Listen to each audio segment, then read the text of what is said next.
नमस्कार, आप देख रहे हैं भगवा न्यूज नेटवर्क और मैं हूं आपके साथ खुशबू सिंह। लोकसभा चुनाव 2024 में अमेठी और रायबरेली से कांग्रेस का उम्मीदवार कौन होगा, अब इस पर से सस्पेंस खत्म हो चुका है। कांग्रेस पार्टी ने रायबरेली से राहुल गांधी को, जबकि अमेठी से किशोरी लाल शर्मा को मैदान में उतारा है। राहुल के सामने रायबरेली में बीजेपी के उम्मीदवार दिनेश प्रताप सिंह होंगे, वहीं अमेठी में किशोरी लाल शर्मा के सामने होंगी केंद्रीय मंत्री स्मृति ईरानी। राहुल गांधी को अमेठी की जगह रायबरेली से मैदान में उतारने के कांग्रेस के फैसले ने सभी को आश्चर्यचकित जरूर किया है। ऐसे में कांग्रेस के इस फैसले तक पहुंचने के पीछे की इनसाइड स्टोरी को जानना बेहद जरूरी है।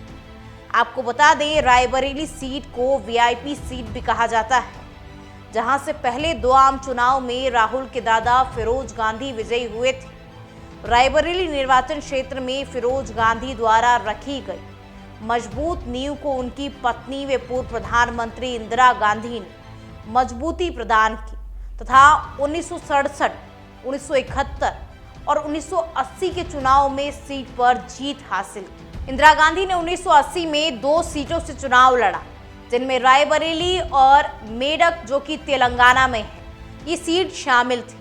हालांकि उन्होंने बाद में मेडक सीट अपने पास रखने का फैसला किया। उसके बाद अरुण नेहरू ने 1980 के उपचुनाव और 1984 के आम चुनाव में रायबरेली पर कांग्रेस का परचम लहराया था।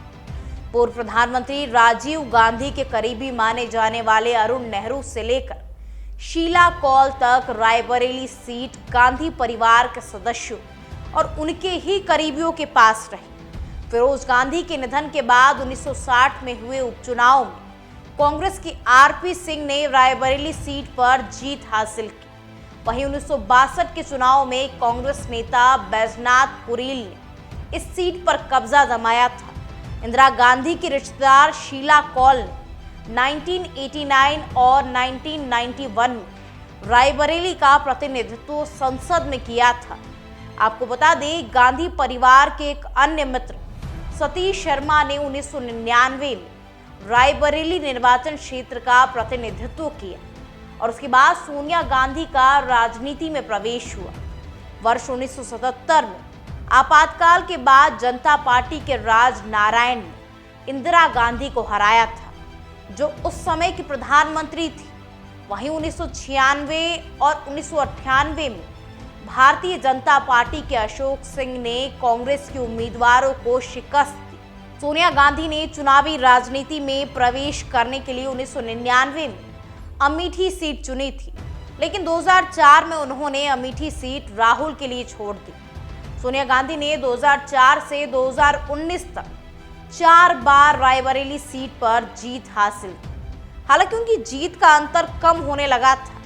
राहुल को अमेठी के बदले रायबरेली से चुनावी मैदान में उतारने के पीछे पार्टी का आकलन है कि पूर्व कांग्रेस अध्यक्ष के लिए रायबरेली अमेठी से बेहतर और सुरक्षित सीट है। उन्हें 2019 के लोकसभा चुनाव में अमेठी ने भाजपा की स्मृति ईरानी से लगभग 50,000 मतों से हार का सामना करना पड़ा था।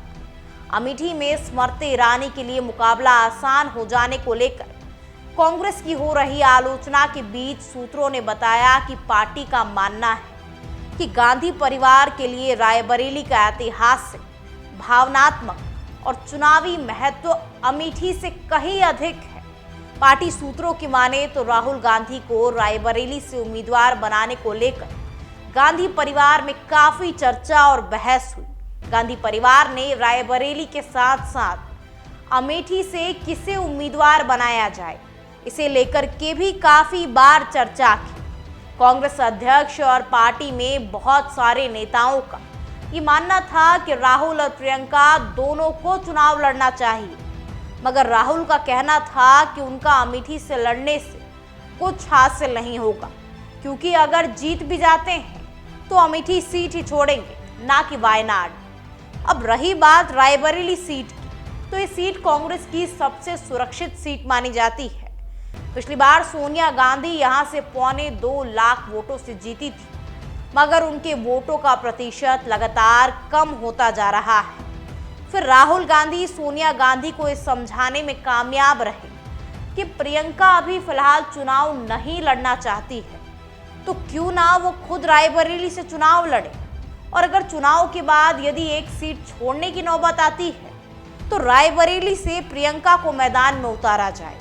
ऐसा इसलिए भी क्योंकि तब तक ये भी पता चल जाएगा कि इंडिया गठबंधन और कांग्रेस की चुनाव में क्या स्थिति रहती है।